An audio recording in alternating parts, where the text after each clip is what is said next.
وقد قال الله تعالى في كلامه المجيد والفرقان الحميد.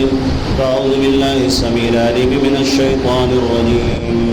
بسم الله الرحمن الرحيم. قاف والقرآن المجيد بل عجبوا أن جاءهم منهم فقال الكافرون هذا شيء عجيب. أإذا متنا وكنا ترابا ذلك رجع بعيد. قد علمنا ما تنقص الأرض منهم وعندنا كتاب حفيظ. وقال الله تعالى في موضع آخر اليوم أكملت لكم دينكم وأتممت عليكم نعمتي ورضيت لكم الإسلام دينا. سامعین کرام، دینی میری بھائیوں، بزرگوں، عزیز ساتھیوں، عزیز بچوں اور میری دینی ماں اور بہنوں، اولاً تمام قسم کی حمد و ثنا اللہ رب العالمین کے لیے لائق و رضا ہے، جس نے ہم کو اور آپ کو پیدا کیا ہے اور ہماری پیدائش کے بعد ہمیں جن چیزوں کی ضرورت تھی اللہ رب العالمین نے وہ ساری چیزیں ہمیں عنایت فرمائی ہیں، عنایت کی ہیں. اور اللہ رب العالمین کا فضل و کرم ہے کہ اللہ رب العالمین نے ہمیں امت محمدیہ صلی اللہ علیہ وسلم کا فرد بنایا ہے. بے شمار درود و سلام ہو ہمارے نبی آخر الزمان جناب محمد رسول اللہ صلی اللہ علیہ وسلم کے اوپر کہ جنہوں نے اللہ کو راضی کرنے والی جو باتیں تھیں وہ ساری باتیں اللہ کے نبی نے عملی طور پر کر کے دکھلا دی ہیں، بتلا دی ہیں. جن چیزوں سے رب ناراض ہوتا ہے اللہ کے رسول صلی اللہ علیہ وسلم نے ان ساری منہیات سے، ان روکی جانے والی چیزوں سے ہم کو باخبر کیا ہے. اور ایک امتی کی کامیابی کا ضامن یہی قرآن کی آیتیں اور یہ احادیث نبی صلی اللہ علیہ وسلم ہیں، جن کو اپنا کر مجھے ایک سماج کو، آپ کو، ہماری ماں اور بہنوں کو، اپنی زندگی کو روشن کرنا ہے. ہمارے معاشرے کی جو اصلاح ممکن ہے، ہمارے ماحول کی جو اصلاح ممکن ہے، وہ صرف اور صرف انہی کتاب و سنت کے دلائل کی روشنی پر، اللہ اور اس کے رسول کے احکامات کی روشنی میں یہ ساری چیزیں ممکن ہیں. اگر ہم اپنے معاشرے کا بغور جائزہ لیتے ہیں، مطالعہ کرتے ہیں، آبزرو کرتے ہیں، دیکھتے ہیں اس کو گہرائی سے، تو ہر شخص اس سلسلے میں پریشان ہے. ہر شخص کی پریشانی کا سبب انسانوں کی بنائی ہوئی وہ رسم و رواج، وہ باتیں، وہ طریقے جو اللہ رب العالمین کی آیتوں کے خلاف ہیں، یا پھر ان کے اندر ایسے مناکیر، ایسے منکرات، ایسے منہیات پائی جاتی ہیں جس سے اسلام کی صریح تعلیمات کی مخالفت ہوتی ہے. لیکن ایسی بہت ساری چیزیں ہیں جنہیں خطبہ جمعہ کے مختصر وقت کے اندر اکٹھا کرنا ممکن نہیں ہے، پاسبل نہیں ہے. لیکن ان باتوں کے اوپر ایسے عمل کیا جاتا ہے جیسے کہ وہ قرآن کی آیات ہو، جیسے وہی رسومات، وہی رسمیں، وہی چیزیں جو معاشرے کے اندر پائی جاتی ہیں، یا خاندانی رسومات جو ہمارے اور آپ کے بیچ میں پیدائش سے لے کر دفن کرنے تک، یا خوشی سے لے کر ماتم تک یا غم تک جو احکامات ہیں، اس سلسلے میں جو ٹریڈیشن، جو ماحول چلا آ رہا ہے، ان کے اوپر ایسے کاربند ہے امت کے افراد جیسے کہ مان لو وہی شریعت کا حصہ ہے. جبکہ یہ مشہور آیت قرآن کی، اس کو ہم نے بارہا سنا ہے، سمجھا ہے، اس کے باوجود بھی ہم سب کی ذمہ داری یہ ہے کہ ہم فوراً اپنے آپ کو سرنڈر کر دیں. ہمارے ایمان کا تقاضا اور مطالبہ ہے. آپ دیکھتے ہیں اسلامی تاریخ کے اندر کہ آج جو بہت ساری چیزیں ہماری ماں اور بہنوں کی طرف سے، یا ہمارے وہ احباب جو روشن خیالی کا شکار ہیں، وہ اسلام کے اوپر بہت ساری چیزوں پر اعتراض کرتے ہیں. اسلام نے آتے ہی اس زمانے میں جو بچیوں کو زندہ درگور کرنے کا کثرت سے معاملہ پایا جاتا تھا، صرف ایسا نہیں ہے کہ بچیوں ہی کو زندہ دفنایا جاتا تھا، بچوں کو بھی دفنایا جاتا تھا، مذکر بچوں کو، بچیوں کے علاوہ، جسے فتح الباری کے اندر علامہ ابن حجر رحمہ اللہ نے ذکر کیا ہے جلد نمبر 10 کے اندر، اور انہوں نے اس بات کی طرف اشارہ بھی کیا ہوا ہے کہ بچوں کو بھی زندہ دفنایا جاتا تھا، اور بچے بچیوں کو بھی زندہ دفنایا جاتا تھا. دفنانے کی کئی وجوہات ہیں. کہیں ذلت اور رسوائی سبب ہوا کرتی تھی, یا کہیں یہ ریزن ہوا کرتا تھا کہ آدمی کے پاس اتنی فراخی موجود نہیں ہے, کشادگی موجود نہیں ہے کہ آدمی لوگوں کو کھلانے پلانے کا خیال رکھے. اپنی تنگی کی وجہ سے بھی وہ اس کام کو انجام دیا کرتے تھے. لیکن بچیوں کا معاملہ بہت زیادہ پایا جاتا تھا کہ ان کو زندہ دفنانے کے واقعات موجود تھے. اسی لیے اللہ رب العالمین نے قرآن کے اندر وَإِذَا الْمَوْءُودَةُ سُئِلَتْ کا ذکر کیا ہے کہ بِأَيِّ ذَنبٍ قُتِلَتْ, کہ بچیاں قیامت کے دن, ایسی بچیاں جن کو زندہ دفنایا گیا ہے, وہ قیامت کے دن سوال کریں گی, پوچھیں گی کہ مجھے کیا جرم تھا, کس وجہ سے مجھے زندہ زمین کے اندر دفنایا گیا تھا. اسی طرح سے سورہ نحل کی آیت نمبر 58 اور 59 کے اندر بھی اللہ رب العالمین نے اس رسم کی طرف, اس غلط رواج کی طرف اور غلط ماحول کی طرف, نظریے کی طرف اللہ رب العالمین نے اشارہ کیا ہے کہ وَإِذَا بُشِّرَ أَحَدُهُم بِالْأُنثَىٰ, کہ جب ان کو بچیوں کی خوشخبری دی جاتی تھی. اور اس کے بعد آگے چل کر اللہ رب العالمین نے فرمایا کہ يَتَوَارَىٰ مِنَ الْقَوْمِ مِنْ سُوءِ مَا بُشِّرَ بِهِ أَيُمْسِكُهُ عَلَىٰ هُونٍ أَمْ يَدُسُّهُ فِي التُّرَابِ, تو زمین میں چھپا دیتے تھے, زندہ دفنا دیتے تھے. یہ ماجرا اللہ رب العالمین نے بیان کیا ہے. لیکن اسلام آنے کے بعد اللہ رب العالمین نے ان رسومات کا خاتمہ کیا ہے. اور ہمارے ہندوستان کے اندر اور بھی جو دوسرے رسومات پائے جاتے تھے اغیار کے اندر, اللہ رب العالمین کے فضل و کرم سے اسلام کی بدولت اس چیز کا بھی خاتمہ ہوا. لیکن اس کے باوجود آج اہل اسلام اپنے کتاب و سنت کے نازل احکامات کی طرف صحیح طور پر مائل نہیں ہے. جب تک لوگوں نے عمل کیا اس کا فائدہ امت نے اٹھایا تھا, چاہے یہ امت محمدیہ ہو یا امت اجابت, جن کو اسلام کی دعوت دی جانی ہے, جن کو اسلام کی طرف بلانا ہے, ان لوگوں کی طرف کا معاملہ اور ماجرا ہو, ان لوگوں کو بھی اس کے ذریعے سے فائدہ ہوا تھا. اللہ رب العالمین نے قرآن کی آیت کے اندر اس بات کی طرف اشارہ کیا ہوا ہے. اللہ رب العالمین نے فرمایا کہ الیوم یئس الذین کفروا, آج کے دن اللہ رب العالمین نے فرمایا کہ ایسے لوگ جو دین کو نہیں مانتے ہیں, الذین کفروا من دینکم فلا تخشوہم واخشونی, ایسے لوگ جن لوگوں نے کفر کیا ہے مایوس ہو چکے ہیں, من دینکم, تمہارے دین کے سلسلے میں. اللہ رب العالمین نے فرمایا آگے چل کر کہ الیوم اکملت لکم دینکم, یہ اس کے بعد کی آیت کہ اللہ رب العالمین نے فرمایا کہ آج میں نے تمہارے لیے تمہارے دین کو مکمل کر دیا ہے. ورضیت لکم الاسلام دینا, اور بطور مذہب کے دین کے میں نے تمہارے لیے اسلام کو پسند فرمایا ہے. اللہ رب العالمین نے قرآن کی آیت کے اندر اس بات کی طرف اشارہ کیا ہے کہ اللہ رب العالمین نے کہا کہ دین کے مکمل ہو جانے کے بعد دین کی تعلیمات اور اس کے احکامات اور اس کے سارے احکام و مسائل اور فرائض کے آ جانے کے بعد اللہ رب العالمین فرماتا ہے کہ وہ لوگ جو اسلام والے نہیں ہیں, ایمان والے نہیں ہیں, وہ تمہارے سلسلے میں مایوس ہو چکے ہیں کہ وہ تم کو اپنے دین کی طرف دعوت نہیں دے سکتے ہیں, تم کو اپنے دین کی طرف نہیں بلا سکتے ہیں. اس کی وجہ یہ ہے کہ دین مکمل ہو چکا ہے. اللہ رب العالمین نے فرمایا کہ تمہارے لیے اللہ رب العالمین نے دین اسلام کو پسند کیا ہے. دین اسلام کے احکام اور اس کی تعلیمات جو اللہ رب العالمین کے کلام کے اندر موجود ہیں یا اللہ کے رسول صلی اللہ علیہ وسلم کے فرامین کے اندر موجود ہیں, یہ دین ہیں, انہیں ہم دین جانتے ہیں اور سمجھتے ہیں. اس کے علاوہ اگر ہم اپنے من کے اندر, اپنے دماغ کے اندر آنے والی باتوں کی اتباع کرتے ہیں اور اس کو فالو کرنے کی کوشش کرتے ہیں, ان وسوسوں کو اپنانے کی کوشش کرتے ہیں, تو اسلام نے اسے ہوا,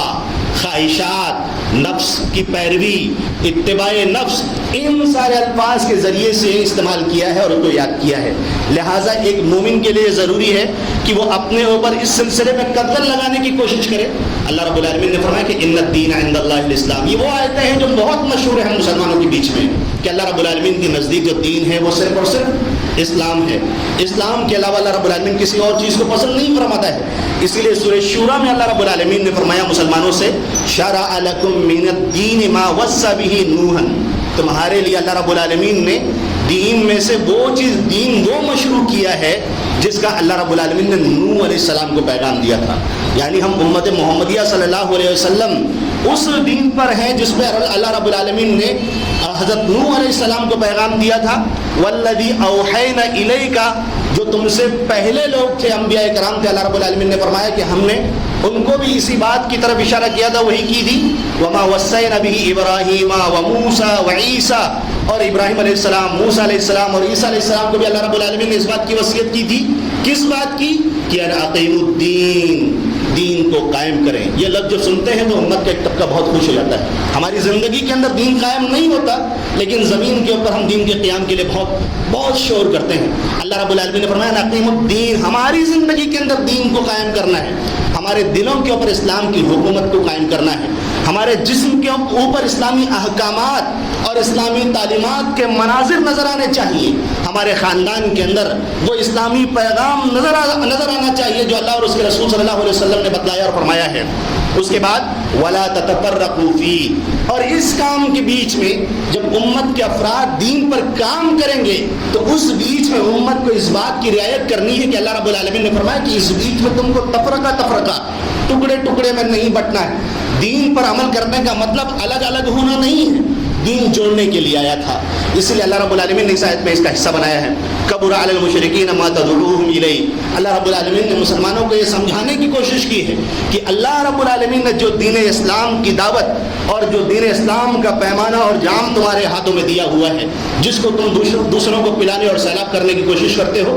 یہ لوگوں کو پسند نہیں آتا، ان لوگوں کو جن کے دلوں کے اندر شرک پایا جاتا ہے۔ ہم دوسروں کو راضی کرنے کے لیے دین کے بارے میں ایسی باتیں کہہ گزرتے ہیں جو اسلام کا حصہ نہیں ہوتی، یا ہماری زندگی میں ان چیزوں کو داخل کرنے کی کوشش کرتے ہیں جو اسلام کا حصہ نہیں ہوتے، یا ہماری طرز زندگی، ہمارا پہناوا، ہمارا خوشی اور غم کے وقت ان اعمال کو انجام دینا جس سے ہم دوسروں کو راضی کرنے اور خوش کرنے کی کوشش کرتے ہیں۔ اللہ رب العالمین ہمارے سامنے یہ پیغام رکھ رہا ہے کہ جو دولت اسلام تمہارے پاس ہے، اس چیز کو لے کر مشرکین تم سے کسی بات پر راضی نہیں ہو سکتے ہیں۔ اللہ یجتبی الیہ من یشاء، اللہ رب العالمین جسے ہدایت کے لیے چن لیتا ہے اس کو اللہ رب العالمین ہدایت دیتا ہے۔ ویہدی الیہ من ینیب، اب ہم میں سے ہر شخص ہدایت چاہتا ہے۔ اللہ رب العالمین نے فرمایا ہدایت کے بارے میں اپنے اصول کو ذکر کیا ہے، جو اللہ کی طرف پلٹتا ہے، جو اللہ رب العالمین کی طرف رجوع کرنا چاہتا ہے، اللہ رب العالمین کہتا ہے ہدایت ہم اس کو دیتے ہیں۔ وَيَهْدِي إِلَيْهِ، اللہ رب العالمین کی ہدایت کی طرف ہدایت اسے ملتی ہے جو اللہ رب العالمین کی طرف رجوع کرتا ہے، پلٹتا ہے، جو ہر معاملے میں اس بات کی رعایت کرتا ہے کہ اللہ اور اس کے رسول نے کن باتوں کی طرف رہنمائی کی ہے، کیا اللہ رب العالمین کے حکموں کی مخالفت تو نہیں ہو رہی، یا اللہ کے رسول صلی اللہ علیہ وسلم نے اس سلسلے میں جو تعلیمات بتلائی ہیں ہم ان کی صریح مخالفت تو نہیں کر رہے۔ لہٰذا ایک مومن اس بات کی رعایت کرتا ہے۔ اب اگر ایک مسلمان اسلام کی تعلیمات کو چھوڑتا ہے اور اسلامی تعلیمات کے مقابلے میں سماج میں پائے جانے والے رسم و رواج کو یا اپنے خاندانی رسم و رواج کو فوقیت دیتا ہے، تو ذرا قرآن کی آیت کو سنیے۔ سورہ بقرہ کی مشہور آیت ہے، اللہ رب العالمین نے فرمایا ہے کہ وَمَن يَرْغَبْ عَن مِّلَّةِ إِبْرَاهِيمَ إِلَّا مَن سَفِهَ نَفْسَهُ، جو لوگ ابراہیم علیہ السلام کے دین سے اعراض کرتے ہیں، رغبہ ان جب آتا ہے عربی کے اندر تو اس کا مطلب ہوتا ہے منہ پھیر لینا۔ جب ابراہیم علیہ السلام کی شریعت سے لوگ منہ پھیر لیں گے، جب اس سے اعراض کریں گے، تو اللہ رب العالمین نے فرمایا کون کرنے والا ہے کام؟ الا من سفیہ نفسہ، جو بیوقوف ہے وہی آدمی کام انجام دے گا۔ اللہ رب العالمین نے حضرت محمد مصطفیٰ صلی اللہ علیہ وسلم کے ذریعے سے ہم سب کو ہدایت دی ہے، دولت اسلام کے ذریعے سے ہم فائدہ اٹھا رہے ہیں، لیکن اس کے بعد اللہ رب العالمین کے کلام کو، رسول اللہ صلی اللہ علیہ وسلم کے فرمان کو چھوڑ کر کسی ایسی من میں آنے والی چیزوں کو یا رسومات کو اگر ہم فوقیت دیتے ہیں تو ہمارا رب ہم کو سکھا رہا ہے کہ ایسے لوگ بیوقوف ہیں۔ ایک مسلمان کو کیا کرنا ہے؟ اللہ رب العالمین نے اس کے بعد فرمایا کہ وَلَقَدِ اسْتَفَيْنَاهُ فِي الدُّنْيَا وَإِنَّهُ فِي الْآخِرَةِ لَمِنَ الصَّالِحِينَ، ابراہیم علیہ السلام کی تعریف کی کہ اللہ رب العالمین نے ان کو دنیا میں بھی نیک بنایا تھا اور آخرت کے لیے بھی اللہ رب العالمین نے ان کو چن لیا ہے۔ اس کے بعد ایک مسلمان کو کیسا ہونا چاہیے، میرا اور آپ کا اسلام کیسا ہونا چاہیے، آپ کے گھر میں میرے گھر میں کیسا ماحول ہونا چاہیے، اگر ہم خود کو ذمہ دار سمجھتے ہیں اور ابراہیم علیہ السلام کی شریعت اور ابراہیم علیہ السلام کے ماننے والے ہونے کا اظہار کرتے ہیں، ہماری ماں اور بہنوں کو اپنے گھروں میں کیسا ہونا چاہیے، باہر کیسا ہونا چاہیے۔ قرآن کی یہ آیت سورہ بقرہ کی آیت نمبر 131 ابراہیم علیہ السلام کے اس عمل کی اللہ رب العالمین تعریف کرتے ہوئے کہتا ہے اذ قال له ربه اسلم، جب ان کے رب نے ان سے کہا اسلم، سرنڈر کر دو، جھک جاؤ، قال اسلمت لرب العالمین، تو ابراہیم علیہ السلام نے کہا کہ میں رب العالمین کے لیے، سارے جہان کے رب کے لیے جھک جاتا ہوں، سر کو جھکا دیتا ہوں، سرنڈر کر دیتا ہوں۔ سرنڈر کرنا، سونپ دینا کتنا آسان ہے اس کو سمجھنا۔ کوئی مجرم ہو، مجرم کے سامنے جب اس کی جان کا معاملہ ہو، اس کو نقصان پہنچنے کا معاملہ ہو، تو اس کے ہاتھ میں جو ٹولس ہو، آلات ہو نقصان پہنچانے کے، وہ اس کو سرنڈر کر کے گھٹنوں کے بل بیٹھ جاتا ہے، تاکہ دنیا کے اندر اس کو کوئی جسمانی یا آگے چل کر فیوچر میں کوئی اس کو نقصان نہ اٹھانا پڑے، اپنے جرم کا اعتراف کرتا ہے۔ تو ایک مسلمان کی ذمہ داری بھی یہی ہے کہ اس سے اب تک جو بھی گناہ ہوئے ہیں وہ اپنے رب کے سامنے سرنڈر ہو جائے، اپنی جبین، اپنی پیشانی کو اللہ رب العالمین کے سامنے رگڑے اور اللہ رب العالمین کے سامنے اپنے گناہوں کا اعتراف کرے، اور اپنے گناہوں کے اعتراف کے بعد سچے دل سے اللہ رب العالمین کی طرف پلٹنے کی کوشش کرے، اور اسلام کی وہ باتیں جو قرآن سے اور اللہ کے رسول کے فرمان سے ثابت ہو، بنا چوں چرا کیے ہوئے اسے تسلیم کر دے، اور سارے رسومات کو جو ماحول کے اندر پائے جاتے ہوں نصوص شریعت کے مقابلے پہ اپنے جوتے کی نوک پر رکھ کر اسے اڑا دے۔ یہ ایک مسلمان کا عقیدہ اور اس کا مطالبہ ہے۔ اسی لیے اللہ رب العالمین نے ایک اسلام کی تعریف ایک جملے کے اندر یہاں فرما دی ہے کہ جب ابراہیم علیہ السلام کو اللہ رب العالمین نے فرمایا تو انہوں نے کہا کہ اسلمت للہ رب العالمین، اسلام پر اللہ رب العالمین، اسلام کو ماننے کا کیا مطلب ہے کہ اللہ رب العالمین ایک ہے، اس بات کو ہم مان کے خاموش ہو جائیں، یا پھر دینی جو مظاہر ہیں ان مظاہر میں سے ہم کچھ چیزوں کو مان لیں اور کچھ چیزوں کو کریں اور نہ کریں؟ یہ اسلام کا تقاضا اور مطالبہ نہیں ہے۔ اسلام کا تقاضا اور مطالبہ یہی ہے کہ ایک ایمان والا جب اپنی زبان سے اللہ رب العالمین کی وحدانیت کا اقرار کرتا ہے، اللہ کے رسول صلی اللہ علیہ وسلم کی رسالت کے اندر توحید کا، رسالت اکیلے اللہ کے رسول صلی اللہ علیہ وسلم کی رسالت کا اقرار کرتا ہے، اس کے بعد جو بھی باتیں ان دونوں سے منقول ہوں گی، جو صحیح ہوں گی، ثابت ہوں گی، وہ ایک مسلمان کی زندگی کے اندر پایا جانا لازمی ہے۔ اگر ایک مسلمان اس سے اعراض کرتا ہے، اس سے بھاگنے کی کوشش کرتا ہے، تو صحیح معنوں میں اس کا ایمان مکمل نہیں ہے۔ اس نے اپنی عقل کو، اپنے دل کے اندر آنے والی باتوں کو نصوص شریعت پر مقدم کیا ہے، اس کو پریفرنس دی ہے، ان کے اوپر عمل کرنا اس نے اس کو شریعت کا حصہ سمجھا ہوا ہے۔ لہٰذا اللہ رب العالمین نے فرمایا کہ وَوَصَّى بِهَا إِبْرَاهِيمُ بَنِيهِ وَيَعْقُوبُ يَا بَنِيَّ إِنَّ اللَّهَ اصْطَفَىٰ لَكُمُ الدِّينَ فَلَا تَمُوتُنَّ إِلَّا وَأَنتُم مُّسْلِمُونَ۔ ابراہیم علیہ السلام نے، یعقوب علیہ السلام نے اپنی اولاد کو، یہ انبیاء کرام ہیں جو اپنی اولاد کو اس بات کی نصیحت کرتے ہوئے دنیا سے رخصت ہو رہے ہیں کہ اے میرے بچوں، اللہ رب العالمین نے تمہارے لیے دین اسلام کو پسند کیا ہوا ہے، فلا تموتن الا وانتم مسلمون۔ تو تم جب دنیا سے جانا، جب تمہیں وفات آئے تو تم مسلمان ہونے کی حالت میں دنیا سے رخصت ہونا۔ آج اگر معاشرے میں غور کیا جائے تو اگر ہم دیکھتے ہیں اپنے گھروں کے اندر کہ اگر ہم دین اسلام کی باتوں کو نافذ کرنے کی کوشش کرتے ہیں، اپنی اولاد کا، اہلیہ کا، گھر کے افراد کا، خاندان کا، ماحول کا، پڑوس کا، سوسائٹی کا کیا رد عمل ہے، اور ایسے شخص کے ساتھ ہمارا، ہم مسلمانوں کا کیا تعامل ہے ایسے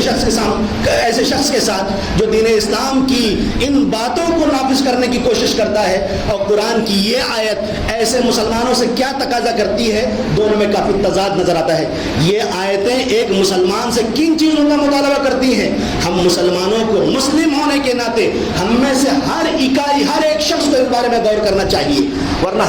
ہم میں سے ہر شخص نے اپنے آپ کو اسلامی احکام سے آزاد سمجھا ہوا ہے۔ سورہ آل عمران میں اللہ رب العالمین نے ایسے لوگوں کو جو اللہ رب العالمین کی باتوں کو اپنے لیے بوجھ سمجھتے ہیں، جو اللہ رب العالمین کی باتوں کو لالچ کرتے ہوئے عمل نہیں کرتے ہیں، اللہ رب العالمین نے ایسے لوگوں کی آنکھوں کو کھولنے کے لیے فرمایا ہے افغیر دین اللہ یبغون وَلَهُ أَسْلَمَ مَن فِي السَّمَاوَاتِ وَالْأَرْضِ طَوْعًا وَكَرْهًا وَإِلَيْهِ يُرْجَعُونَ۔ کیا دین اسلام کو چھوڑ کر وہ کسی اور چیز کو پسند کرتے ہیں؟ ہم میں سے ہر ایک مسلمان کو اس بارے میں غور کرنا چاہیے۔ ہم شادی بیاہ کے بارے میں، پیدائش کے بارے میں، برتھ ڈے کے بارے میں، مرنے کے بارے میں، تیجے کے بارے میں، برسی کے بارے میں، اور نہ جانے کون کون سے رسومات ہمارے اور آپ کے سماج کے اندر پائے جاتے ہیں، ان ساری چیزوں کو اللہ اور اس کے رسول صلی اللہ علیہ وسلم کے احکام کے مقابلے میں لانے کی کوشش کرتے ہیں۔ اللہ رب العالمین نے فرمایا افغیر دین اللہ یبغون، کیا وہ اللہ رب العالمین کے دین کو چھوڑ کر کوئی اور چیز پسند کرتے ہیں؟ یہ منشور، یہ کانسٹیٹیوشن، یہ طریقہ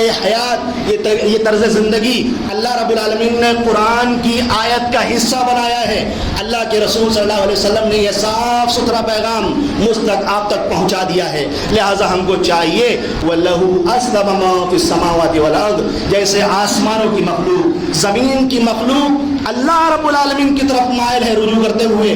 طوعاً لالچ کی حالت میں، وکرہاً ناپسندیدگی کی حالت میں، چاہے اللہ رب العالمین کا احکام، اس کے احکام اور اس کے فرامین ہمیں پسند آتے ہوں یا پسند نہ آتے ہوں، اپنے دل کو سمجھا کر اللہ رب العالمین کے احکام کے آگے خود کو سرنڈر کرنا چاہیے، اللہ رب العالمین کے حکم کو ماننے کی مکمل کوشش کرنا چاہیے، اپنے نفس پر کنٹرول کرنے کی کوشش کرنا چاہیے، ورنہ شیطان حاوی ہو جائے گا اور اس کے بعد ایسے شخص کو اللہ رب العالمین سے دور کر دے گا اور اللہ رب العالمین کی رحمتوں کا بندہ مستحق نہیں ہو پائے گا۔ اس لیے اللہ رب العالمین نے اپنا سمن جاری کیا ہوا ہے، دنیا کے اندر جب نوٹس آ جاتی ہے تو کان کھڑے ہو جاتے ہیں۔ اللہ رب العالمین نے قرآن کی آیتوں کے اندر وارننگ دی ہوئی، سمجھایا ہے، بتایا ہے، اور اویئرنیس اللہ رب العالمین نے دین پر وزڈم کے ساتھ، حکمت کے ساتھ عمل کرنے کے لیے اور مسلمانوں کو بیدار ہو کر عمل کرنے کے لیے، آنکھ بند کر دوڑنے کے لیے اللہ رب العالمین نے نہیں فرمایا ہے۔ اللہ رب العالمین نے قرآن میں کئی جگہ یہ بات فرمائی ہے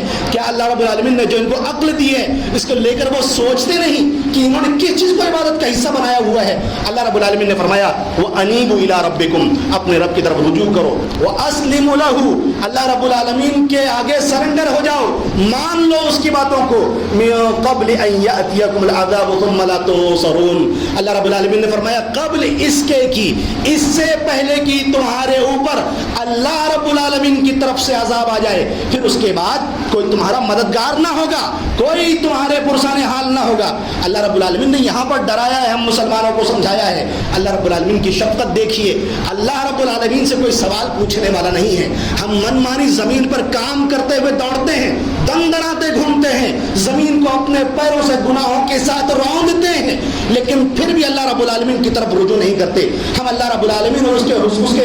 کے رسول کے حکموں کو نہ جانے ہم نے کتنی مخالفت کی ہوئی ہے۔ اللہ رب العالمین نے ہمیں مہلت دی ہوئی ہے، اللہ رب العالمین کا سمن ہے یہ، اللہ رب العالمین کی طرف سے وارننگ ہے یہ۔ اگر ہم اللہ رب العالمین کے حکموں کی مخالفت کریں گے، اللہ رب العالمین نے کئی جگہ پر قرآن کے اندر اس چیز کو بیان فرمایا ہوا ہے۔ اس کے بعد اللہ رب العالمین نے فرمایا وَاتَّبِعُوا أَحْسَنَ مَا أُنزِلَ إِلَيْكُم مِّن رَّبِّكُم، اللہ رب العالمین نے فرمایا اس چیز کی اتباع کرو، احسن ما انزل الیکم، اللہ رب العالمین کی باتیں کتنی بہترین ہیں، احسن سب سے بہترین بات جو اللہ رب العالمین نے ہمارے طرف نازل فرمائی ہے، یہ اللہ کا کلام جو اللہ رب العالمین نے ہمارے درمیان نازل فرمایا ہے، جو ہم بچپن سے پیدائشی مسلمان ہونے کے ناطے سنتے ہیں، اٹھاتے ہیں، دیکھتے ہیں، اللہ رب العالمین خود اس کو تفصیل سے اس کی تعریف بیان کرتے ہوئے فرما رہا ہے، اس کی اتباع کرو، اس کو فالو کرو، اس کا انوکرن کرو، اس کی اتباع کرو۔ اللہ رب العالمین نے سارے بندوں کو حکم دیا ہوا ہے، ورنہ اللہ رب العالمین نے فرمایا من قبل ان یاتیکم العذاب بغتۃ وانتم لا تشعرون،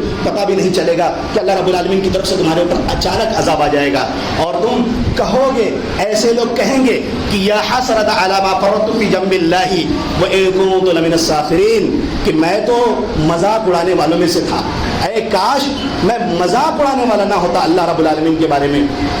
کچھ لوگوں کا معاملہ ایسا ہی ہوتا ہے، وہ کام کر رہے ہوتے ہیں، برتھ ڈے منانے والے ہمارے مسلمانوں کے اندر بہت زیادہ لوگ پائے جاتے ہیں، ایسے لوگ بھی ہیں جو اپنے آپ کو کتاب اللہ اور سنت رسول اللہ سے جوڑنے کی کوشش کرتے ہیں، جو کہتے ہیں کہ ہم منہج صحابہ کے اوپر ہیں، ایسے لوگ بھی جو برتھ ڈے اور سالگرہ، اینیورسری اور نہ جانے کون کون سی چیزوں کو منانے کی کوشش کرتے ہیں، اور اس کے بعد تمسخر کے طور پر دیکھو اب ان کے سامنے ہم منا رہے ہیں نا، ابھی ان کو برا لگے گا، تھوڑی دیر میں آئیں گے منع کرنے کے لیے۔ یہ مذاق اڑانے کا انداز ہے۔ ہم نماز نہیں پڑھنے جاتے، ہم بیٹھے رہتے ہیں دیواروں کے اوپر، اب یہ دیکھو نمازی حضرات، یہ مولوی حضرات، یہ دیندار، یہ دین پسند، اس طرح طنزیہ جملے کہہ کر لوگ تمسخر اڑاتے ہیں، دین کا مذاق۔ اور ایسے لوگ جو دین کی دعوت دینے والے ہیں، جو ہماری آخرت بچانے والے ہیں، ایسے لوگوں کا مذاق اڑاتے ہیں۔ اللہ رب العالمین نے ایسے ہی حسرت کرنے والوں کا ذکر قرآن کی آیت میں کیا ہوا ہے، وہ کہیں گے نفس ان تقول نفس یا حسرتا، اے کاش میں اس چیز کو فالو کر لیا ہوتا، علامہ فرطت، میں نے جو کوتاہی کی ہے، کس سلسلے میں، فی جنب اللہ، اللہ رب العالمین کے حقوق کے سلسلے میں،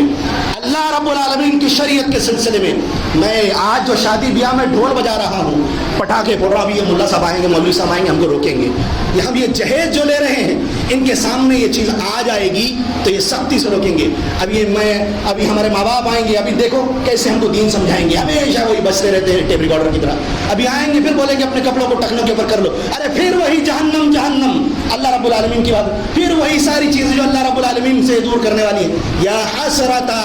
ایسے لوگ تمنا کریں گے قیامت کے دن کہ کاش میں اللہ رب العالمین کے حق کے سلسلے میں کوتاہی نہ کرتا، میں تو مذاق اڑانے والے میں تھا. ایسے لوگ یہ عملی طور پر اللہ رب العالمین کی آیتوں کا مذاق اڑا رہے ہیں، اللہ کے رسول صلی اللہ علیہ وسلم کی تعلیمات کا مذاق اڑا رہے ہیں، ہلدی کھیلنے جا رہے ہیں، مہندی لگانے جا رہے ہیں، منہ دکھائی کا معاملہ ہے. اور اس کے بعد شادی بیاہ کے ٹائم پر پانی کے اندر انگوٹھی چھپا کر مناکیر اور ایسے لوگ بے حجاب ہو کر جمع ہو جاتے ہیں. غیروں کی طرح مسلمانوں نے رسومات کو اپنایا ہوا ہے. مجھ سے زیادہ آپ جانتے ہیں کہ ہمارے معاشرے کے اندر کس طرح کے رسومات پائے جاتے ہیں. افسوس ہوتا ہے ان ساری چیزوں کو دیکھ کر. اور مصیبت یہ ہے کہ روتا ہر کوئی ہے، روکنے کے لیے کوئی تیار نہیں، رکنے کے لیے کوئی تیار نہیں. اللہ رب العالمین نے شریعت جو نازل فرمائی تھی، اللہ کے رسول صلی اللہ علیہ وسلم جس شریعت کو لے کر آئے تھے، اس میں اس کا کہیں ثبوت نہیں ملتا. ہمارا ایمان کس گناہ کی طرف دعوت دیتا ہے؟ اس کا مطلب ہمارا ایمان ناقص سے ادھورا ہے. اللہ رب العالمین نے جس شریعت کو لے کر بھیجا تھا، میری اور آپ کی ذمہ داری ہے کہ اسی شریعت پر عمل پیرا ہونے کی توفیق اللہ رب العالمین سے توفیق مانگتے رہیں. اللہ رب العالمین نے فرمایا افرأیت من اتخذ الہہ ہواہ، کہ آپ نے اس کو دیکھا ہے جس نے اپنے خواہشات کو خدا بنا رکھا ہے، الہ بنا رکھا ہے، جس نے احکام پر عمل کرنا، رسومات پر عمل کرنا ایسے ہی اپنایا ہوا ہے، اپنے من کے اندر آنے والی باتوں کو جیسے اللہ رب العالمین نے احکام نازل فرمائے ہوں، اللہ رب العالمین کی طرف سے نصوص وارد ہوں. ہمارے معاشرے میں رسومات کو ہم اسی طرح اپنانے کی کوشش کرتے ہیں. اللہ رب العالمین نے اس کے بعد ایک بات سمجھائی ہے. اللہ رب العالمین نے فرمایا وَأَضَلَّهُ اللَّهُ عَلَىٰ علم پر بھی اللہ رب العالمین گمراہ کرتا ہے. بہت سارے لوگ ہیں انفارمیشن کے نام پر، معلومات کے نام پر ان کے پاس چیزیں موجود ہیں کہ یہ چیز نہیں ہونی چاہیے، لیکن اس کے باوجود یہ کام انجام دے رہے ہیں. اس کے باوجود مسلم معاشرے کے اندر اللہ رب العالمین کی طرف سے عذاب نازل ہونے کے جو اسباب ہیں، انفارمیشن کے نام پر ہر مسلمان کو اس چیز کی خبر ہے. ہر مسلمان جانتا ہے کہ میں گناہ کر رہا ہوں، اللہ رب العالمین ناراض ہو سکتا ہے. میں ان رسومات کو انجام دے رہا ہوں، میرا رب جانتا ہے. اللہ رب العالمین اس چیز کو جانتا ہے اور میں جانتا ہوں کہ اللہ رب العالمین نے مجھے یہ چیز سکھائی ہو. چاہے اس سلسلے میں وہ پڑھا لکھا طبقہ ہو، چاہے جاہل طبقہ ہو، یا معاف کیجئے گا ایسے لوگ بھی جو اپنے آپ کو انبیاء کرام کا وارث ہونے کا دعویٰ کرتے ہیں، ایسے اہل علم بھی اس طرح کے رسومات کا شکار ہیں. اور اسی وجہ سے اس طرح کے سارے جرائم ہمارے معاشرے کے اندر پنپ رہے ہیں. اور ہم لوگوں کو بہانا چاہیے ان ساری چیزوں کو اپنانے کا کہ فلاں صاحب کو انجام دے رہے ہیں تو اس وقت یہ چیز رسمی ہو جاتی ہے، یہ چیز شرعی ہو جاتی ہے. تب اس رسمی چیز کی کوئی مخالفت نہیں کرتا. لیکن ایک غیر عالم جب اس چیز کو انجام دینے لگے، تو تم بہت زیادہ شور کرتے ہو، عملہ کرتا ہو. اسلام کا یہ حصہ نہیں ہے. اللہ رب العالمین نے، اللہ کے رسول نے جو شریعت لائی تھی، ہم کو چاہیے کہ اس کو فالو کرنے کی کوشش کریں. اللہ رب العالمین نے فرمایا ارأیت من اتخذ الہہ ہواہ، کہ آپ نے اس شخص کو دیکھا ہے جس نے اپنے خواہشات کو الہ بنا دیا. افأنت تکون علیہ وکیلا، کہ آپ اس شخص کے ذمہ دار بنتے ہیں اس سلسلے میں کہ وہ اللہ رب العالمین کی مخالفت کرتا ہو، رسول اللہ کی مخالفت کرتا ہو. تو اے محمد صلی اللہ علیہ وسلم، کہ آپ اس کے لیے وکیل بنتے ہیں، کہ آپ اس کے لیے ڈیفنس کا کام کریں گے، اللہ رب العالمین کے عذاب کو روک سکیں گے. قرآن کی آیت میں اللہ رب العالمین نے سوال کیا ہے، اپنے رسول کے ذریعے سے امت کو یہ بات سمجھائی ہے، لیکن اس کے باوجود بھی ہم سب کی آنکھیں ابھی بھی بند ہیں. حضرت ثمامہ بن اسال رضی اللہ تعالیٰ عنہ کو کون نہیں جانتا، جنہوں نے اللہ کے رسول صلی اللہ علیہ وسلم سے سخت سے زیادہ نفرت کی تھی. اللہ کے رسول صلی اللہ علیہ وسلم سے مخاطب ہو کر کہا تھا اللہ کے نبی صلی اللہ علیہ وسلم کہ اللہ کے نبی صلی اللہ علیہ وسلم آپ سے زیادہ مبغوض، آپ سے زیادہ نفرت والا چہرہ میں نے زمین پر کبھی نہیں دیکھا تھا. لیکن آج جب میں نے اسلام کو قبول کر لیا ہے تو اللہ کے نبی صلی اللہ علیہ وسلم آپ سے زیادہ محبوب چہرہ مجھے زمین پر دوبارہ نظر نہیں آتا. آپ جس شریعت کو لائے تھے وہ شریعت مجھے سب سے زیادہ مبغوض تھی، نفرت تھی مجھے اس دین اسلام سے. لیکن آج جب میں نے دین اسلام کے محاسن کو دیکھ لیا ہے، شریعت اسلامیہ کے احکام اور محاسن کو دیکھ لیا ہے، آج میرے نزدیک بہت زیادہ محبوب اور پسندیدہ ہے. لہٰذا اہل اسلام کو چاہیے کہ حضرت ثمامہ رضی اللہ تعالیٰ عنہ کی طریقے سے اپنے زندگی میں بدلاؤ لانے کی کوشش کریں، اپنے آپ کو بدلنے کی کوشش کریں، ورنہ قرآن کی آیتیں شاہد ہیں ایسے لوگوں کے بارے میں جو اللہ رب العالمین کے احکام کے ساتھ چھیڑ چھاڑ کرتے ہیں۔ میں 2 باتیں کر کے آپ کے سامنے بات کو ختم کرنے کی کوشش کروں گا۔ اللہ رب العالمین نے قرآن کے اندر ایسے لوگوں کو دھمکی دیتے ہوئے فرمایا ہے اور ایک مسئلے کی وضاحت فرمائی ہے کہ فلا وربک لا یؤمنون حتی یحکموک فیما شجر بینہم، جب معاملہ اختلاف والا ہو جائے، رسومات کے بارے میں، دین کے بارے میں، خاندانی مسائل کے بارے میں کسی طرح کا مسئلہ پیش آ جائے تو اس کو اللہ اور اس کے رسول اللہ کی طرف لوٹانے کی کوشش کرو۔ مسلمانوں کو عمل کرنے سے پہلے اس بات کا خیال کرنے کی کوشش کرنا چاہیے کیا یہ شریعت کا حصہ ہے کہ شریعت کا حصہ نہیں ہے، ورنہ ہم کہیں اللہ رب العالمین کی نافرمانی نہ کر بیٹھیں۔ ایک موقع پر جب حضرت زبیر رضی اللہ تعالیٰ عنہ جو اللہ کے رسول صلی اللہ علیہ وسلم کے پھوپھا زاد بھائی تھے، اللہ کے رسول صلی اللہ علیہ وسلم نے ان کے حق میں فیصلہ کر دیا تھا کہ پانی جو یہ بہتا ہوا جا رہا ہے پہلے زبیر رضی اللہ تعالیٰ عنہ کی کھیتی کو سیراب کیا جائے گا، لیکن ایک شخص نے اعتراض کیا تو اللہ رب العالمین نے قرآن کی آیت نازل فرما دی کہ فلا وربک لا یؤمنون۔ اللہ رب العالمین فرماتا ہے کہ کسی بھی مومن کے لیے اس بات کی بالکل اجازت نہیں ہے کہ اللہ کے نبی صلی اللہ علیہ وسلم کسی میٹر میں فیصلہ کر دیں اور ہم اس سلسلے میں اپنے منہ کھولنے کی کوشش کریں۔ ثم لا یجدوا فی انفسہم حرجا مما قضیت، مسلمانوں کے دل کے اندر اس وقت تنگی محسوس نہیں ہونی چاہیے، فوراً اس کو قبول کر لینا چاہیے۔ ایسا ہی ایک ماجرا معاشرے کے اندر اور پایا گیا۔ اللہ کے رسول صلی اللہ علیہ وسلم کے زمانے میں زید بن حارثہ رضی اللہ تعالیٰ عنہ جو بچپن میں کڈنیپ کر کے اغوا کر کے ان کو غلام بنا لیا گیا تھا، جو آزاد گھرانے کے تھے، لیکن اس کے بعد ان کو آزاد کر کے حضرت خدیجہ رضی اللہ تعالیٰ عنہ نے اپنے پاس رکھ لیا تھا اور نکاح ہونے کے بعد اللہ کے رسول صلی اللہ علیہ وسلم کو گفٹ کر دیا تھا، ہبہ کر دیا تھا۔ اللہ کے نبی صلی اللہ علیہ وسلم نے اتنا زیادہ دھیان دیا ان کا کہ پورے عرب کے اندر وہ زید بن محمد کے نام سے مشہور ہو گئے رضی اللہ تعالیٰ صلی اللہ علیہ وسلم، زید بن حارثہ کے بدلے زید بن محمد کے نام سے مشہور ہو گئے۔ اللہ رب العالمین کو معاشرے کے اندر یہ جو منہ بھولا بھائی اور منہ بولی جو بہن کا رسم جو پائی جاتی ہے، اللہ رب العالمین کو رسم کو ختم کرنا تھا۔ اللہ رب العالمین نے اپنے نبی کو حکم دیا کہ زینب رضی اللہ تعالیٰ عنہ کا نکاح اپنے اس زید بن حارثہ رضی اللہ تعالیٰ عنہ سے کراؤ۔ اس کے بعد ان دونوں بھائی بہن کو، زینب رضی اللہ تعالیٰ عنہ کو اور ان کے بھائی کو یہ چیز ناگوار گزری کہ زید رضی اللہ تعالیٰ عنہ جو معاشرے میں غلام، جو آزاد زندگی نہیں گزارتے، جو غلام کی زندگی گزارتے ہیں، ان کے ساتھ نکاح کیا جائے، بڑا عجیب معاملہ ہے۔ اللہ رب العالمین نے قرآن کی آیت نازل فرمائی۔ اللہ رب العالمین نے فرمایا وما كان لمؤمن ولا مؤمنة اذا قضى الله ورسوله امرا ان يكون لهم الخيرة من امرهم ومن يعص الله ورسوله فقد ضل ضلالا مبينا۔ اللہ رب العالمین نے فرمایا کہ جب اللہ رب العالمین اور اس کے رسول کسی میٹر کے اندر فیصلہ کر دیں تو کسی مومن کے لیے اس سلسلے میں اختیار نہیں ہے۔ اللہ رب العالمین نے فرمایا جو اللہ کی اور اس کے رسول کی مخالفت کرتا ہے تو اللہ رب العالمین فرماتا ہے فقد ضل ضلالا مبینا، ایسا شخص صریح اور صاف کھلی ہوئی گمراہی کے اندر موجود ہے۔ اب ہم کو غور کرنا چاہیے، یہ اللہ رب العالمین نے احکام کیا صحابہ کرام کے لیے فرمائے تھے؟ ہمارے معاشرے میں جو رسومات اور وہ تعلیمات جو اسلامی احکام کی صریح مخالفت کرتی ہوں، جو غیروں کے تہوار اور خوشی کے ایام سے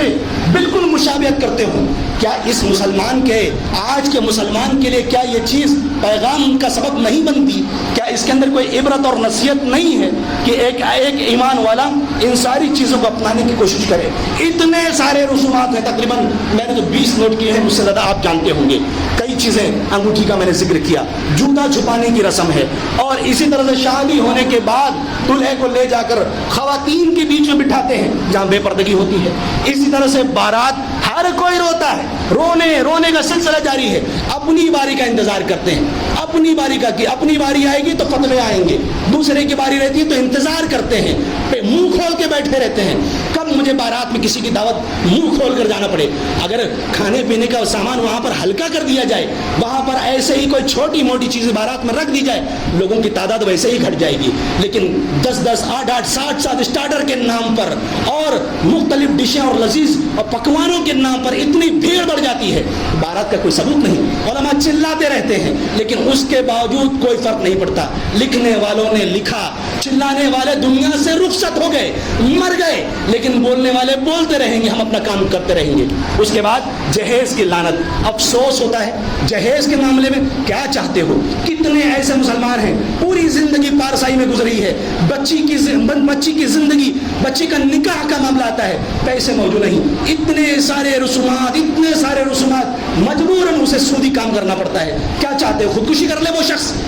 ہمارے معاشرے کے اندر ایک بندہ ایسا تیار ہونے کے لیے تیار نہیں ہے۔ اپنی باری آتی ہے، ہر شخص انتظار میں ہے۔ ہم کو ختم کرنا ہے اس ماحول، ان رسومات کو پالنا نہیں ہے۔ اللہ کی تعلیمات کے خلاف ہیں، اور اس میں اور جو مناکیر پائے جاتے ہیں اس کی الگ تفصیل ہے۔ ڈھول، تماشے، پٹاخے، نہ جانے کون سی چیزیں پائی جاتی ہیں۔ اسی طرح سے کہیں مہر کا معاملہ اتنا سنگین ہے کہ اتنا زیادہ مہر کو بڑھا دیا جاتا ہے کہ لڑکے اس کو جمع نہیں کر پاتے، اور یہاں لڑکیوں کا معاملہ ہے کہ وہ جہیز وغیرہ اور اسی طرح سے دوسرے انتظامات کی وجہ سے محروم رہتی ہیں۔ کہیں تعلیم گاہوں کا بڑا معاملہ ہے، تعلیم گاہوں کے اندر ایکٹیویٹیز کے نام پر ان ساری چیزوں کو انجام دیا جاتا ہے، یا تعلیم گاہ سے جس کا کوئی مطلب نہیں ہے، برتھ ڈے سیلیبریشن ہے، اب اس میں ایک دیندار بچہ ہے، وہاں پر وہ پڑھنے گیا ہے، لیکن وہاں پر ایجوکیشنل ایسا ماحول ہے کہ وہاں پر سب ایک ساتھ سیلیبریشن کرتے ہیں۔ جو بچہ دیندار ہے، جو دینی مزاج کے پیرنٹ ہیں، ان کو وہاں تکلیف ہوتی ہے، ان کو تکلیف ہونا لازمی ہے، لیکن اب اس کے ذہن میں بچپن سے فیڈ کیا جا رہا ہے کہ آپ برتھ ڈے سیلیبریٹ کریں۔ اب وہ اچھا دھیرے دھیرے بڑھتا ہے، ہیپی برتھ ڈے اور نہ جانے کون سے الفاظ استعمال کیا جاتا ہے، کرنے لگتے ہیں۔ تو تعلیم گاہوں کا بھی معاملہ ہے۔ اسی طرح سے ہماری جو عبادت گاہیں ہیں، جمعہ کا دن ہے، یہ بھی ایک رسم ہے، ہم نے رسم بنا لیا ہے، رسمی طور پر حاضر ہوتے ہیں اور رسمی طور پر فارغ ہوتے ہیں، اور اس کے بعد وہی 2 دنی 4 لگے ہیں ٹیبل گننے میں، پیسہ جمع کرنے میں۔ اللہ رب العالمین کے احکام ہمارے سامنے آتے، میری زندگی میں نافذ نہیں ہوتے، آپ کی زندگی میں نافذ نہیں ہوتے۔ عیدین کا، نماز کا، وضو کا وہی معاملہ ہے،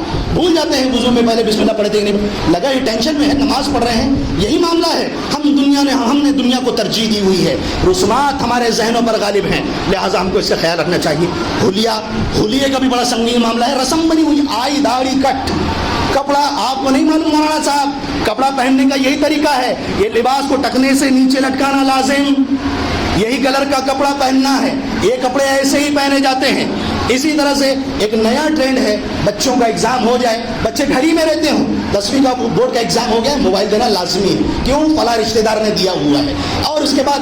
کے بعد جو آگ لگتی ہے نیٹ کے ذریعے سے، موبائل کے ذریعے سے، سائڈ میں بیٹھ کے روتے رہتے ہیں، اس کے بعد کوئی پرسان حال نہیں ہوتا۔ اسی طرح سے وراثت کا معاملہ ہے، رسم گنا رہا ہوں میں آپ کے سامنے، ورنہ ہر ایک موضوع تفصیل طلب ہے۔ بھائی کا حق کھاتا ہے وراثت کے اندر، اور حرام خوری کرتا ہے، نسلیں پلتی ہیں اس حرام خوری کے ذریعے سے، ایک دوسرے کا حق کھا کر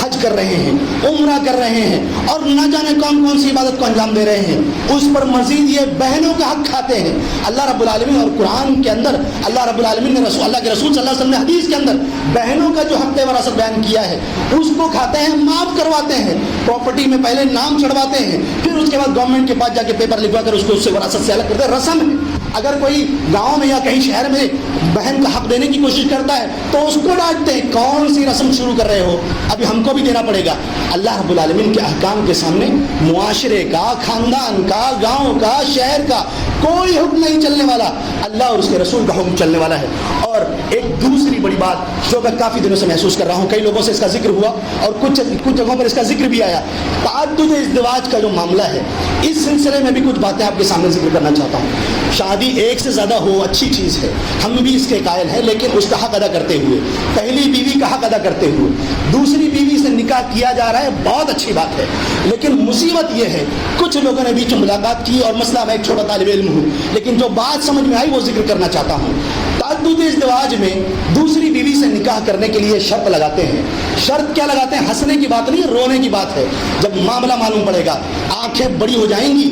پوچھتے ہیں کہ میرا دوسرا نکاح ہے، پہلے شوہر کا انتقال ہو گیا ہے ان کی، اس خاتون کا، لیکن اس کے پاس 2 بچے ہیں، ایک بچہ ددیحال میں رہتا ہے، ایک بچی ننیحال میں رہتی ہے، کیا میں ان بچیوں کے اوپر زکوٰۃ کا استعمال کر سکتا ہوں؟ ایک ماموں آتے ہیں، پوچھتے ہیں کہ میں بھانجی کو لے آیا ہوں، کیا اس کے اوپر میں اپنے زکوٰۃ کے پیسے استعمال کر سکتا ہوں؟ کہاں سے اس کا ثبوت ملتا ہے؟ اگر اوقات نہیں ہے، حیثیت نہیں ہے کہ ہم ایسے کم عمر بچوں کی تربیت کر سکیں یا ان کی نگرانی کر سکیں، تو واجب نہیں ہے آپ کے اوپر دوسرا نکاح کرنا، ورنہ اگر ہم کو قبول کرنا ہے تو ان بچوں کو بھی قبول کرنا ہوگا. اگر مہنگائی کا معاملہ ہے, دوسرے مسائل کا معاملہ ہے, تو تمہارے نطفوں سے جو اولاد پیدا ہوگی ان کو اللہ رب العالمین کھلا رہا ہے. تو ان بچوں کا جو باپ گزر چکا, جن کا کوئی پرسان حال نہیں, جو یتیمی کا شکار ہے, ان کے بارے میں آپ کی رائے کیوں بدل جاتی ہے؟ اللہ کے نبی صلی اللہ علیہ وسلم نے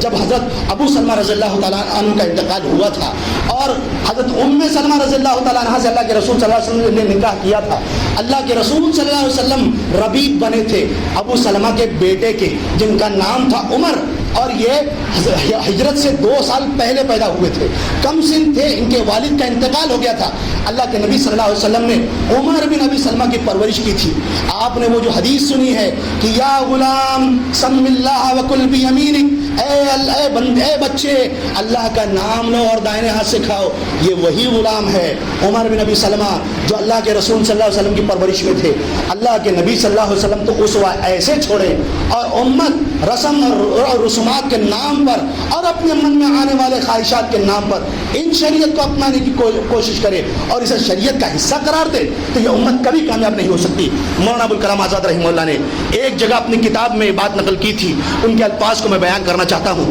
حقیقت یہ ہے کہ مسلمانوں نے کوئی خاص اسلامی عمل ہی ترک نہیں کر دیا, بلکہ ان کی پوری زندگی غیر اسلامی ہو گئی ہے. ان کی فکری حالت غیر اسلامی ہے, ان کی عمل کی رفتار بھی غیر اسلامی ہے, ان کا دینی زاویہ نگاہ بھی غیر اسلامی ہو گیا ہے. وہ اگر اسلامی احکام پر عمل بھی کرنا چاہتے ہیں تو غیر اسلامی طریقہ ہے, اور یہ دینی تنزل کی انتہا ہے. فما لہؤلاء القوم لا یکادون یفقهون حدیثا, کیوں نہیں سمجھتے؟ لہٰذا مجھ کو اور آپ کو اس سلسلے میں غور کرنا چاہیے, سمجھنا چاہیے کہ ایک امت کبھی کامیاب نہیں ہو سکتی جب تک اللہ اور اس کے رسول کے شریعت کو صحیح طریقے سے فالو نہ کرے, دین نہ سیکھے, ورنہ کل من علیہ فان ویبقى وجہ ربک ذو الجلال والاکرام, سب کو مرنا ہے سوائے اللہ رب العالمین کی ذات باقی رہنے والی ہے. اللہ رب العالمین سے دعا ہے کہ وہ ہم کو اس دنیا میں جب تک زندہ رکھے, ایمان کی حالت میں رکھے, ہمارا خاتمہ ہو تو ایمان پر ہو. ہمیں اللہ اور اس کے رسول صلی اللہ علیہ وسلم کے احکام پر عمل کرنا ہونے کی توفیق عنایت فرمائے. جو رسومات, جو خرافات ہمارے معاشرے میں پائے جاتے ہیں, اللہ رب العالمین کو ختم کرنے کی توفیق عنایت فرمائے.